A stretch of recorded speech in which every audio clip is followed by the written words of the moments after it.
ನಮಸ್ಕಾರ. ನಾನು ಮಾಧವ ರೆಡ್ಡಿ, ಉಪಪ್ರಾಂಶುಪಾಲರು, ಕರ್ನಾಟಕ ಪಬ್ಲಿಕ್ ಶಾಲೆ, ತಿರುಮಣಿ, ಪಾವಗಡ ತಾಲೂಕು, ಮಧುಗಿರಿ ಶೈಕ್ಷಣಿಕ ಜಿಲ್ಲೆ. ಇವತ್ತಿನ ಒಂದು ಸಂಚಿಕೆಯಲ್ಲಿ 10ನೇ ತರಗತಿ ವಿದ್ಯಾರ್ಥಿಗಳಿಗೆ ಕನ್ನಡ ಪ್ರಥಮ ಭಾಷೆ ಕನ್ನಡ ಅದಕ್ಕೆ ಸಂಬಂಧಪಟ್ಟಂತೆ ಈ ಮಲ್ಟಿಪಲ್ ಚಾಯ್ಸ್ ಅಂದರೆ ಒಂದೊಂದು ವಾಕ್ಯದಲ್ಲಿ ಉತ್ತರ ಬರೆಯಿರಿ, 1 ಅಂಕದ ಪ್ರಶ್ನೆಗಳನ್ನು ಚರ್ಚೆ ಮಾಡ್ತಾ ಹೋಗೋಣ. ಈಗ ನೋಡ್ರಿ, ಕನ್ನಡ ವರ್ಣಮಾಲೆಯಲ್ಲಿರುವ ಅವರ್ಗೀಯ ವ್ಯಂಜನಾಕ್ಷರಗಳ ಸಂಖ್ಯೆ ಅಂತ ಇದೆ. ಅಂದರೆ ಅವರ್ಗೀಯ ವ್ಯಂಜನಾಕ್ಷರಗಳ ಸಂಖ್ಯೆ ಎಷ್ಟು ಅಂತಂದು 6 ಅಥವಾ 7, 9, 13 ಅಂತಂದು. ಇದಕ್ಕೆ ಸರಿಯಾದ ಉತ್ತರ 9 ಅಂತ ಬರೀಬೇಕಾಗುತ್ತೆ. ನೆಕ್ಸ್ಟ್, ದೇವೇಂದ್ರ ಪದವು ಈ ಸಂಧಿಗೆ ಸೇರಿದೆ. ದೇವೇಂದ್ರ ಅಂತಕ್ಕಂಥದ್ದು ಯಾವ ಸಂಧಿ ಅಂತಂದೇಳಿ? ಗುಣಸಂಧಿನ, ಲೋಪಸಂಧಿನ, ಆದೇಶ ಸಂಧಿನ, ಸವರ್ಣ ದೀರ್ಘ ಸಂಧಿನ? ಇದಕ್ಕೆ ಗುಣಸಂಧಿ ಸರಿಯಾದ ಉತ್ತರ. ನೆಕ್ಸ್ಟ್, ಮುಂದಿನ ಪ್ರಶ್ನೆ, ಒಂದು ಅಥವಾ ಅನೇಕ ವಾಕ್ಯಗಳು ಒಂದು ಪ್ರಧಾನ ವಾಕ್ಯಕ್ಕೆ ಅಧೀನಗಳಾಗಿರುವ ವಾಕ್ಯ. ಅದಕ್ಕೆ ಸಂಯೋಜಿತ ವಾಕ್ಯನ, ಮಿಶ್ರ ವಾಕ್ಯನ, ಸಾಮಾನ್ಯ ವಾಕ್ಯನ, ಸಂಯುಕ್ತ ವಾಕ್ಯನ? ಇದಕ್ಕೆ ಸರಿಯಾದ ಉತ್ತರ ಬಂದ್ಬಿಟ್ಟು ಮಿಶ್ರ ವಾಕ್ಯ ಅಂತಂದು ಬರೀಬೇಕಾಗುತ್ತೆ. ಮುಂದಿನ ಪ್ರಶ್ನೆ, ತಿನ್ನಲಿ ಈ ಒಂದು ಪದದಲ್ಲಿರುವ ಕ್ರಿಯಾಪದ ಅಂತಂದಂತಾರೆ. ಅದು ಯಾವುದು? ನಿಷೇಧಾರ್ಥಕನ, ಸಂಭವನಾರ್ಥಕನ, ಅಥವಾ ಸಂಭವಾರ್ಥಕನ, ವಿದ್ಯುರ್ಥಕನ? ವಿದ್ಯುರ್ಥಕ. ಇದರಲ್ಲಿ ಸರಿಯಾದ ಉತ್ತರ ವಿದ್ಯುರ್ಥಕ ಅಂತಂದೇಳಿ. ನೆಕ್ಸ್ಟ್, ಮುಂದಿನ ಪ್ರಶ್ನೆ, ಚತುರ್ಥಿ ವಿಭಕ್ತಿಯ ಕಾರಕಾರ್ಥ ಅಂತ ಕೇಳಿದರೆ ಅದಕ್ಕೆ ಅಪದಾನನ, ಸಂಪ್ರದಾನನ, ಕರಣಾರ್ಥನ, ಅಧಿಕರಣನ? ಇದಕ್ಕೆ ಸರಿಯಾದ ಉತ್ತರ ಬಂದ್ಬಿಟ್ಟು ಸಂಪ್ರದಾನ ಅಂತ ಬರೀಬೇಕಾಗುತ್ತೆ. ಇಷ್ಟು. ನೆಕ್ಸ್ಟು, ಒಗೆದೋರು ಪದವು ಈ ಸಮಾಸಕ್ಕೆ ಸೇರಿದೆ. ಈ ಒಗೆದೋರು ಅಂತಕ್ಕಂಥದ್ದು ಯಾವ ಸಮಾಸ ಅಂತ ಕೇಳಿದ್ದಾರೆ. ಅದಕ್ಕೆ ಕ್ರಿಯಾನ, ತತ್ಪುರುಷನ, ಕರ್ಮಧಾರಯ ಅಥವಾ ಅಂಶಿನ? ಸರಿಯಾದ ಉತ್ತರ ಬಂದ್ಬಿಟ್ಟು ಅಂಶಿ, ಕ್ರಿಯಾ ಅಂತಂದು ಬರೀಬೇಕಾಗ್ತೈತಿ. ಸರಿಯಾದ ಉತ್ತರ ಕ್ರಿಯಾ. ಇದು ಒಂದು. ಇನ್ನೊಂದು ಪ್ರಶ್ನೆ ಪತ್ರಿಕೆಯಲ್ಲಿ ಈ ರೀತಿ ಕೇಳಿದರೆ, ಕನ್ನಡ ವರ್ಣಮಾಲೆಯಲ್ಲಿರುವ ಒಟ್ಟು ದೀರ್ಘ ಸ್ವರಗಳ ಸಂಖ್ಯೆ ಅಂತಂದು. ದೀರ್ಘ ಸ್ವರಗಳು ಎಷ್ಟು? 2, 6, 7 ಅಥವಾ 9? ಅದಕ್ಕೆ ಸರಿಯಾದ ಉತ್ತರ ಬಂದ್ಬಿಟ್ಟು 7 ಅಂತ ಬರೀಬೇಕು. 7. ನೆಕ್ಸ್ಟ್, ಮುಂದಿನ ಪ್ರಶ್ನೆ, ಅತ್ಯವಸರ ಪದವು ಈ ಸಂಧಿಗೆ ಉದಾಹರಣೆಯಾಗಿದೆ. ಅತ್ಯವಸರ ಅಂತಕ್ಕಂಥದ್ದು ಯಾವ ಸಂಧಿ ಅಂತ ಕೇಳಿದರೆ ವೃದ್ಧಿ ಸಂಧಿನ, ಎಣ್ಣು ಸಂಧಿನ, ಜಸ್ತ್ವ ಸಂಧಿನ, ಶ್ಚುತ್ವ ಸಂಧಿನ? ಇದಕ್ಕೆ ಸರಿಯಾದ ಉತ್ತರ ಬಂದ್ಬಿಟ್ಟು ಎಣ್ಣು ಸಂಧಿ ಅಂತ ಬರಿಬೇಕಾಗುತ್ತೆ. ನೆಕ್ಸ್ಟ್, ಮುಂದಿನ ಪ್ರಶ್ನೆ, ಸಂಬೋಧನೆ, ಹರ್ಷ, ಆಶ್ಚರ್ಯ, ದುಃಖ ಮುಂತಾದ ಭಾವನೆಗಳು ಉಂಟಾದಾಗ ಬಳಸುವ ಲೇಖನ ಚಿಹ್ನೆ ಯಾವುದು ಅಂತಂದು. ಅದಕ್ಕೆ ಪೂರ್ಣ ವಿರಾಮ ಬಳಸ್ತಾರೋ, ಅಲ್ಪ ವಿರಾಮ ಬಳಸ್ತಾರೋ, ಪ್ರಶ್ನಾರ್ಥಕ ಬಳಸ್ತಾರೋ, ಅಥವಾ ಭಾವಸೂಚಕನ ಬಳಸ್ತಾರೋ? ಯಾವುದನ್ನು ಬಳಸ್ತಾರೆ ಅಂತಂದು. ಅದಕ್ಕೆ ಸರಿಯಾದ ಉತ್ತರ ಬಂದು ಭಾವಸೂಚಕ ಅಂತ ಬರಿಬೇಕಾಗುತ್ತೆ. ಮುಂದಿನ ಪ್ರಶ್ನೆ, ನೋಡು ಈ ಧಾತುವಿನ ನಿಷೇಧಾರ್ಥಕ ರೂಪ ಅಂತ ಕೇಳ್ತಾರೆ. ಅದು ನೋಡಲಿ ಅಥವಾ ನೋಡೇವು, ನೋಡದು, ನೋಡಿಯಾನು? ಇದಕ್ಕೆ ಸರಿಯಾದ ಉತ್ತರ ಯಾವುದು ಅಂತಂದು ನೋಡದು ಅಂತಂದೇಳಿ ಬರಿಬೇಕಾಗುತ್ತೆ. ಮುಂದಿನ ಪ್ರಶ್ನೆ, ಪಂಚಮಿ ವಿಭಕ್ತಿಯ ಕಾರಕಾರ್ಥವಿದು. ಅಪದಾನನ, ಸಂಪ್ರದಾನನ, ಕರಣಾರ್ಥನ ಅಥವಾ ಅಧಿಕರಣನ? ಇದಕ್ಕೆ ಸರಿಯಾದ ಉತ್ತರ ಬಂದ್ಬಿಟ್ಟು ಅಪದಾನ ಅಂತಂದು ಬರೀಬೇಕಾಗುತ್ತೆ. ಮುಂದಿನ ಪ್ರಶ್ನೆ, ಮುಕ್ಕಣ್ಣು ಈ ಪದವು ಈ ಸಮಾಸಕ್ಕೆ ಸೇರಿದೆ. ಯಾವುದು? ದ್ವಿಗುಣ, ಬಹುರ್ವಿಹೀನ, ದ್ವಂದ್ವನ, ತತ್ಪುರುಷನ? ಸರಿಯಾದ ಉತ್ತರ ಬಂದು ದ್ವಿಗು ಅಂತಂದು ಬರಿಬೇಕಾಗುತ್ತೆ. ಇದು. ನೆಕ್ಸ್ಟು, ಇನ್ನೊಂದು ಪ್ರಶ್ನೆಯಲ್ಲಿ ಯಾವ ರೀತಿ ಕೇಳಿದ್ದಾರೆ, ಒಂದು ಪ್ರಶ್ನೆ ಪತ್ರಿಕೆಯಲ್ಲಿ ಯಾವ ರೀತಿ ಕೇಳಿದ್ದಾರೆ ಅನ್ನೋದನ್ನು ಒಂಚೂರು ನೋಡೋಣ. ಕನ್ನಡ ವರ್ಣಮಾಲೆಯ ಪ್ರತಿ ವರ್ಗದ 2 ಮತ್ತು 4ನೆಯ ಅಕ್ಷರಗಳು. ಕನ್ನಡ ವರ್ಣಮಾಲೆಯ ಪ್ರತಿ ವರ್ಗದ 2 ಮತ್ತು 4ನೆಯ ಅಕ್ಷರಗಳು.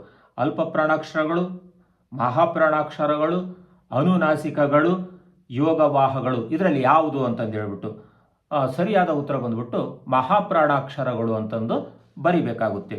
ಮುಂದಿನ ಪ್ರಶ್ನೆ, ಮಧೋನ್ಮತ್ತ ಈ ಪದವು ಯಾವ ಸಂಧಿಗೆ ಉದಾಹರಣೆ ಆಗಿದೆ ಅಂತ ಕೇಳ್ತಾರೆ. ಲೋಪಸಂಧಿನ ಅಥವಾ ಆಗಮ ಸಂಧಿನ, ವೃದ್ಧಿ ಸಂಧಿನ, ಗುಣಸಂಧಿನ ಅಂತಂದೇಳಿ. ಇದಕ್ಕೆ ಸರಿಯಾದ ಉತ್ತರ ಬಂದ್ಬಿಟ್ಟು ಗುಣಸಂಧಿ ಅಂತಂದು ಬರಿಬೇಕಾಗುತ್ತೆ.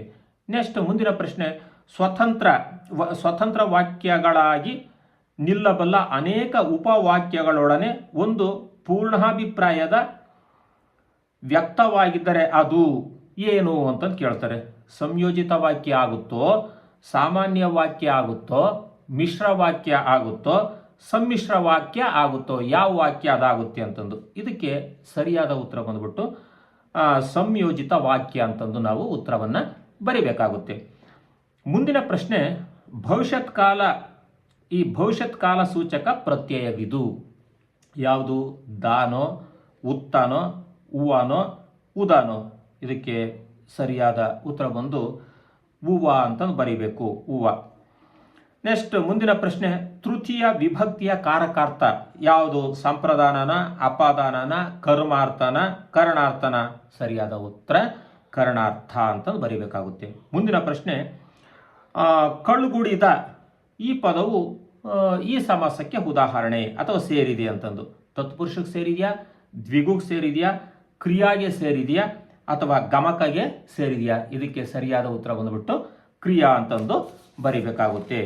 ನೆಕ್ಸ್ಟ್ ಈಗ ಮುಂದಿನ ಒಂದು ಪ್ರಶ್ನೆಗಳನ್ನ ನೋಡೋಣ. ವರ್ಗೀಯ ವ್ಯಂಜನದ ಪಂಚಮಾಕ್ಷರಗಳಿವು ಅಂತಂದು. ಯಾವುವು? ಅನುನಾಸಿಕಗಳುನ, ಮಹಾಪ್ರಾಣಾಕ್ಷರಗಳುನ, ಅಲ್ಪ ಪ್ರಾಣಾಕ್ಷರಗಳುನ, ಯೋಗವಾಹಗಳ ಯಾವುವು ಅಂತಂದು. ಅದಕ್ಕೆ ಸರಿಯಾದ ಉತ್ತರ ಬಂದು ಅನುನಾಸಿಕಗಳು ಅಂತಂದು ಬರಿಬೇಕಾಗುತ್ತೆ. ನೆಕ್ಸ್ಟ್ ಮುಂದಿನ ಪ್ರಶ್ನೆ, ಮಾತಂತು ಈ ಪದವು ಈ ಸಂಧಿಗೆ ಉದಾಹರಣೆ ಅಥವಾ ಸೇರಿದೆ ಅಂತಂದು ಕೇಳಿದ್ದಾರೆ. ಅದಕ್ಕೆ ಆಗಮ ಸಂಧಿಗೆ ಸೇರಿದೆಯಾ, ಎಣ್ ಸಂಧಿಗೆ ಸೇರಿದೆಯಾ, ವೃದ್ಧಿ ಸಂಧಿಗೆ ಸೇರಿದೆಯಾ, ಲೋಪ ಸಂಧಿಗೆ ಸೇರಿದೆಯಾ? ಇದು ಲೋಪ ಸಂಧಿಗೆ ಸೇರಿದೆ. ಮುಂದಿನ ಪ್ರಶ್ನೆ, ಒಂದು ಪೂರ್ಣ ಕ್ರಿಯಾಪದದೊಂದಿಗೆ ಸ್ವತಂತ್ರವಾಗಿರುವ ವಾಕ್ಯ ಯಾವುದು? ಸಂಯುಕ್ತ ವಾಕ್ಯನ, ಸಂಯೋಜಿತ ವಾಕ್ಯನ, ಸಾಮಾನ್ಯ ವಾಕ್ಯನ, ಮಿಶ್ರ ವಾಕ್ಯನ ಯಾವುದು ಅಂತಂದೇಳಿ. ಅದಕ್ಕೆ ಸರಿಯಾದ ಉತ್ತರ ಸಾಮಾನ್ಯ ವಾಕ್ಯ ಅಂತಂದು ಬರಿಬೇಕಾಗುತ್ತೆ. ಮುಂದಿನ ಪ್ರಶ್ನೆ, ಕ್ರಿಯಾಪದದ ಮೂಲ ರೂಪ ಯಾವುದು? ಸರ್ವನಾಮನ, ಧಾತುನ, ನಾಮಪದನ, ನಾಮಪ್ರಕೃತಿನ. ಸರಿಯಾದ ಉತ್ತರ ಬಂದು ಧಾತು ಅಂತ ಬರಿಬೇಕಾಗುತ್ತೆ. ನೆಕ್ಸ್ಟ್ ಮುಂದಿನ ಪ್ರಶ್ನೆ, ಲೋಕೋದೋಳ್ ಎಂಬ ಪದದಲ್ಲಿರುವ ವಿಭಕ್ತಿ ಯಾವುದು? ಪ್ರಥಮ ವಿಭಕ್ತಿನ, ತೃತೀಯನ, ಸಪ್ತಮಿನ, ದ್ವಿತೀಯನ. ಇದಕ್ಕೆ ಸರಿಯಾದ ಉತ್ತರ ಸಪ್ತಮಿ ಅಂತಂದು ಬರಿಬೇಕಾಗುತ್ತೆ. ನೆಕ್ಸ್ಟ್ ಮುಂದಿನ ಪ್ರಶ್ನೆ, ಮುಂಗೈ ಪದವು ಈ ಸಮಾಸಕ್ಕೆ ಉದಾಹರಣೆಯಾಗಿದೆ. ಯಾವುದಕ್ಕೆ? ಕ್ರಿಯಾಗ, ತತ್ಪುರುಷಗ, ದ್ವಿಗುಗ, ಅಂಶಿಗ. ಇದಕ್ಕೆ ಸರಿಯಾದ ಉತ್ತರ ಅಂಶಿ ಅಂತಂದು ಬರಿಬೇಕಾಗುತ್ತೆ. ನೆಕ್ಸ್ಟ್ ಮುಂದಿನ ಪ್ರಶ್ನೆ ಪತ್ರಿಕೆಯ ನೋಡೋಣ. ಅದರಲ್ಲಿ ಕನ್ನಡ ವರ್ಣಮಾಲೆಯಲ್ಲಿರುವ ಯೋಗವಾಹಗಳ ಸಂಖ್ಯೆ ಎಷ್ಟು? 6, 5, 9, 2. ಸರಿಯಾದ ಉತ್ತರ 2. ಮುಂದಿನ ಪ್ರಶ್ನೆ, ಉನ್ಮಾದ ಪದವು ಈ ಸಂಧಿಗೆ ಉದಾಹರಣೆಯಾಗಿದೆ. ಉನ್ಮಾದ ಯಾವ ಸಂಧಿ ಅಂತ ಕೇಳಿದ್ದಾರೆ. ಸವರ್ಣ ದೀರ್ಘ ಸಂಧಿನ, ಗುಣ ಸಂಧಿನ, ಅನುನಾಸಿಕನ, ಜಸ್ತ್ವನ. ಸರಿಯಾದ ಉತ್ತರ ಅನುನಾಸಿಕ ಅಂತ ಬರೀಬೇಕಾಗುತ್ತೆ. ಮುಂದಿನ ಪ್ರಶ್ನೆ, ಒಂದು ಅಭಿಪ್ರಾಯದ ವಿವರಣೆ ಮುಂದೆ ತಿಳಿಸಿದಂತೆ ಇದೆ ಎಂದು ತೋರಿಸುವ ಸಂದರ್ಭದಲ್ಲಿ ಬಳಸಲಾಗುವ ಲೇಖನ ಚಿಹ್ನೆ. ಇನ್ನೊಂದ್ಸರಿ ಕೇಳಿ. ಒಂದು ಅಭಿಪ್ರಾಯದ ವಿವರಣೆ ಮುಂದೆ ತಿಳಿಸಿದಂತೆ ಇದೆ ಎಂದು ತೋರಿಸುವ ಸಂದರ್ಭದಲ್ಲಿ ಬಳಸಲಾಗುವ ಲೇಖನ ಚಿಹ್ನೆ ಯಾವುದು? ಆವರಣನ, ವಿವರಣಾತ್ಮಕನ, ಭಾವಸೂಚಕನ, ಅಲ್ಪ ವಿರಾಮನ. ಇದಕ್ಕೆ ವಿವರಣಾತ್ಮಕ ಅಂತಂದು ಉತ್ತರವನ್ನು ಬರಿಬೇಕಾಗುತ್ತೆ. ನೆಕ್ಸ್ಟ್, ವರ್ತಮಾನ ಕಾಲ ಸೂಚಕ ಪ್ರತ್ಯಯವಿದು ಅಂತಾರೆ. ಯಾವುದು? ಉತ್ತನ, ಉವನ, ವಾನ, ದಾನ. ಇದಕ್ಕೆ ಸರಿಯಾದ ಉತ್ತರ ಉತ್ತ ಅಂತಂದು ಬರಿಬೇಕಾಗುತ್ತೆ. ನೆಕ್ಸ್ಟ್ ಮುಂದಿನ ಪ್ರಶ್ನೆ, ಷಷ್ಠಿ ವಿಭಕ್ತಿಯ ಕಾರಕವಿದು. ಷಷ್ಠಿ ವಿಭಕ್ತಿಯ ಕಾರಕ ಯಾವುದು ಅಂತ ಕೇಳ್ತಾರೆ. ಕರಣಾರ್ಥ, ಸಂಬಂಧ, ಅಧಿಕರಣ, ಕರ್ಮಾರ್ಥ. ಯಾವುದು ಇದಕ್ಕೆ ಸರಿಯಾದ ಉತ್ತರ? ಇದಕ್ಕೆ ಸಂಬಂಧ ಅಂತಂದು ಬರಿಬೇಕಾಗುತ್ತೆ. ನೆಕ್ಸ್ಟ್, ಮುರಾರಿ ಪದವು ಈ ಸಮಾಸಕ್ಕೆ ಸೇರಿದೆ. ಯಾವುದಕ್ಕೆ? ದ್ವಿಗುಣ, ಬಹುರ್ವಿಹೀನ, ದ್ವಂದ್ವನ, ತತ್ಪುರುಷನ. ಇದಕ್ಕೆ ಸರಿಯಾದ ಉತ್ತರ ಬಹುರ್ವಿಹಿ. ಹೀಗೆ ಈ ಒಂದೊಂದು ಅಂಕಗಳು ಬರ್ತಕ್ಕಂಥ ಪ್ರಶ್ನೆಗಳು ಇವು. ಅವರು 4 ಉತ್ತರವನ್ನು ಕೊಟ್ಟಿರ್ತಾರೆ. ಅದನ್ನು ಸ್ವಲ್ಪ ಯೋಚನೆ ಮಾಡಿ ಸರಿಯಾದ ಉತ್ತರವನ್ನು ಬರೆದ್ರೆ ಉತ್ತರ ಅಲ್ಲೇ ಇರುತ್ತೆ. ಅದನ್ನು ಸ್ವಲ್ಪ ಯೋಚನೆ ಮಾಡಿ ಬರೀಬೇಕಾಗುತ್ತೆ. ಆ ರೀತಿ ಯೋಚನೆ ಮಾಡಿ ಬರೆದಿದ್ದೆ ಆದರೆ ಇದು 6 ಮಾರ್ಕ್ಸ್ ಇರುತ್ತೆ. ನಿಮಗೆ ಸುಲಭನಾಗಿ 6 ಮಾರ್ಕ್ಸನ್ನು ತೆಗೆದುಕೊಳ್ಬಹುದು. ಇಷ್ಟನ್ನು ನೀವು ನೋಡ್ಕೊತೀರ ಅಂತ ನಾನು ಅದನ್ನು ಭಾವಿಸ್ತೀನಿ. ಮುಂದಿನ ಪಬ್ಲಿಕ್ ಪರೀಕ್ಷೆಗೆ ಇವೆಲ್ಲವೂ ಅನುಕೂಲ ಆಗ್ಬೋದು. ಇವೆಲ್ಲವೂ ಕೂಡ ಸಂಭವನೀಯ ಪ್ರಶ್ನೆಗಳು ಅಂತ ನಾನಾದರೂ ಭಾವಿಸ್ತೀನಿ. Okay, thank you.